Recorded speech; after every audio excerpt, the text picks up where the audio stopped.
She had the face of a Hollywood dream and the charm that could light up any room, but behind that perfect smile, she carried a story that would one day break the heart of one of rock's most iconic legends.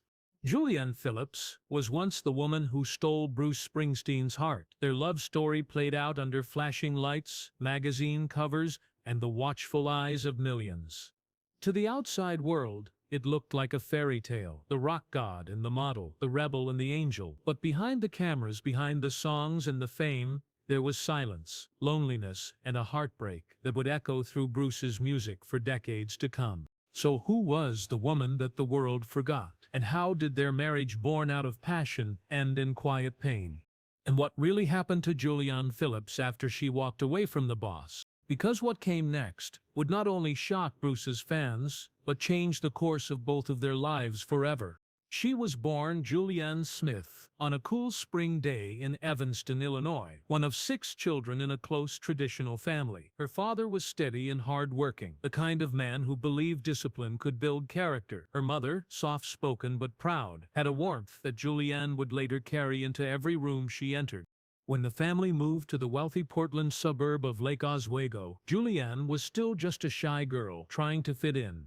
Her beauty stood out early. Classmates called her the quiet one, with movie star eyes, but she never saw herself that way. She preferred reading plays, helping around the house, and sneaking into local theaters to watch actors rehearse. After graduating, she attended Brooks College in Long Beach, California. It was supposed to be a step toward a simple, stable life, but fate had other plans. Because, not long after college, Julianne began performing in small community theater productions, and that's where a local talent scout first noticed her. She had this glow, one agent later recalled. It wasn't just her looks, it was her poise. She walked into a room and you couldn't look away. By 1982, she'd signed with the elite modeling agency, one of the biggest names in the business. In their files, she was described as a perfect 10 package. And suddenly, the small-town girl from Oregon was thrust into a world of cameras, flashbulbs, and fame. In New York, Julianne's beauty quickly caught attention. She appeared in commercials, magazines, and eventually found herself modeling alongside some of the most famous faces of the decade. But while other models chased the spotlight, Julianne carried herself differently. She was polite, private, and almost mysterious. When asked about her goals, she said softly, "I don't want to be famous, I just want to work." That attitude would soon take her from print ads to Hollywood auditions. In 1984, she landed her first small roles in the film Summer Fantasy and a made-for-TV movie titled His Mistress alongside Robert Urich. She also appeared in music videos, including 38 specials. If I'd Been the One, it was the MTV era, and Julianne's mix of elegance and approachability made her stand out instantly. But nothing could prepare her for what would happen next. Because that same year, she crossed paths with a man whose music defined a generation, Bruce Springsteen. It was 1984. Bruce was at the height of his fame. His album Born in the USA was turning him from a rock hero into a cultural icon. He was playing sold-out arenas, performing for tens of thousands every night, and living a whirlwind life that few could truly understand. Somewhere in that chaos, their worlds collided. She met Bruce after one of his concerts. Friends said he was instantly drawn to her, not just because she was beautiful, but because she was calm. She didn't try to impress him or feed into the fame. She was kind, reserved, almost shy. He'd been surrounded by noise for years. One friend later recalled, Julianne was the first quiet he'd ever known. Their connection was fast, but it wasn't loud. They dated privately, away from the chaos of the spotlight. Still, Bruce's fame was too big to hide for long. When the world found out, the headlines were relentless. "America's rock hero falls for Hollywood beauty," screamed one tabloid. By 1985, just 1 year after they met, they were married. The wedding was intimate, beautiful, and tightly guarded. They even changed the date to avoid paparazzi. But despite their best efforts, word got out, and fans reacted in ways no one expected.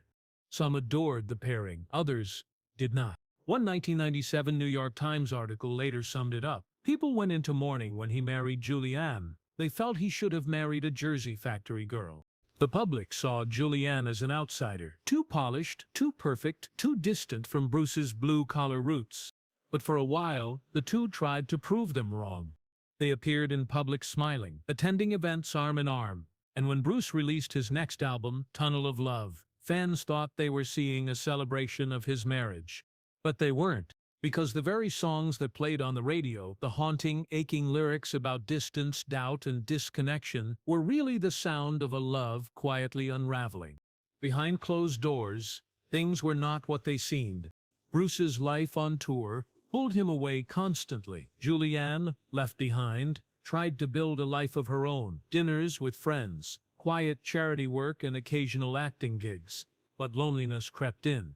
In interviews years later, Bruce would hint that fame had created a distance he couldn't bridge. "You start living two lives," he once said. "The one the world sees and the one you're scared to look at." By 1987, the cracks were impossible to ignore. The same year, he released Tunnel of Love. Rumors began circulating about his growing closeness with E Street Band member Patti Scialfa. And soon, those rumors weren't rumors anymore. Fans noticed how Bruce and Patti looked at each other on stage. The chemistry was undeniable. The tabloids called it the real-life love triangle of rock. For Julianne, it was humiliating and deeply painful. Friends say she tried to keep her dignity. She didn't lash out publicly, didn't make a scene, but those close to her saw the heartbreak. She was devastated, one confidant revealed. She thought love would be enough. But it wasn't.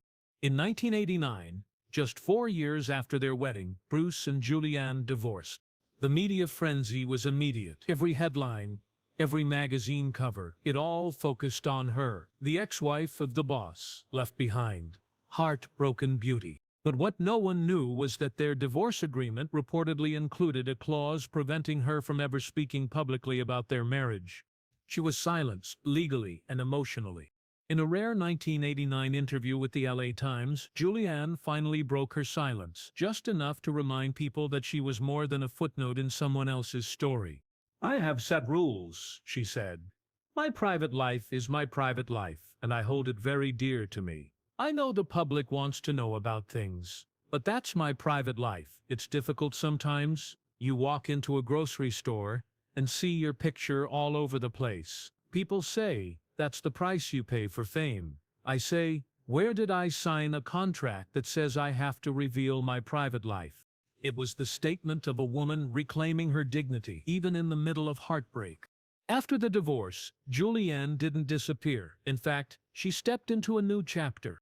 1989 became a breakthrough year for her acting career. She starred alongside Chevy Chase in Fletch Lives and appeared with John Ritter in Skin Deep.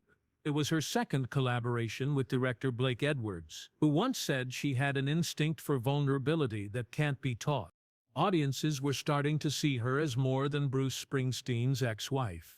In 1991, she landed the biggest role of her career, Frankie Reed, on NBC's Sisters, a hit drama that followed 4 women navigating life, love, and family. Julianne shined on screen. Her character was warm, smart, and complex, everything the real Julianne had always been. But behind the success, she was still healing. She once admitted that filming the show's famous steam room scenes was horrible. Fans thought she was joking, but insiders say it was because she hated being looked at like an image again. After everything she'd gone through, she wanted to be seen for who she was, not what she represented. Julianne left the show in 1995, returning briefly for the finale a year later. And then, just like that, she walked away from Hollywood altogether. By 1997, Julianne had quietly retired from acting. No scandal, no big announcement. She just disappeared from the spotlight. Some say it was burnout. Others believe she simply wanted peace, a life without cameras or critics, without whispers of her past following her every move. For nearly 2 decades, she lived quietly, far from fame. Then, in 2014, fans got a rare glimpse of her again when she joined her sister's castmates for a reunion covered by Entertainment Weekly and The Today Show. She looked radiant, older, wiser, at peace. After that, she faded back into privacy. But those close to her say she found happiness again. Today, Julianne Phillips lives a life defined not by who she was married to, but by what she's built since. Though she never remarried, she's often seen with television producer Mark Gervitz, known for his work on Real Time with Bill Maher. The two reportedly share a home often used for charitable events and fundraisers, from children's programs to cancer awareness initiatives. At a 2024 event hosted at their home, actress Linda Thompson posted online, "What a fantastic Rock 4EB event at the beautiful home of Mark Gervitz and Julianne Phillips last night." Her last public appearance was in 2019, attending a benefit for Teen Line, smiling beside Mark and his son Jackson. Gone was the heartbroken ex-wife the world once pitied. In her place stood a woman who had learned to live quietly, gracefully, and on her own terms. Bruce, meanwhile, found lasting love with Patti Scialfa, the woman who had stood beside him on stage long before the headlines. But many fans still believe that part of his heart and some of his greatest songs will always belong to Julianne. Because in every artist's story, there's a muse who leaves without ever really leaving. Julianne Phillips may not have been the factory girl fans wanted for Bruce Springsteen, but she was the woman who taught him that love, no matter how bright, cannot survive without truth. And in the end, her silence became her strength. She didn't write a tell-all book. She didn't seek revenge. She simply moved on, living a life defined by grace instead of gossip. They say Bruce's album, Tunnel of Love, was inspired by the collapse of their marriage. But maybe, for Julianne, it was never about the tunnel. It was about finally finding the light at the end of it. She didn't just walk away from the boss. She walked toward peace. And sometimes, that's the most powerful kind of love story of all. What part of Julianne Phillips' story surprised you the most? Was she the love that got away, or the woman who finally set herself free? And if you thought her story was powerful, wait until you see what really happened to Bruce Springsteen after Tunnel of Love.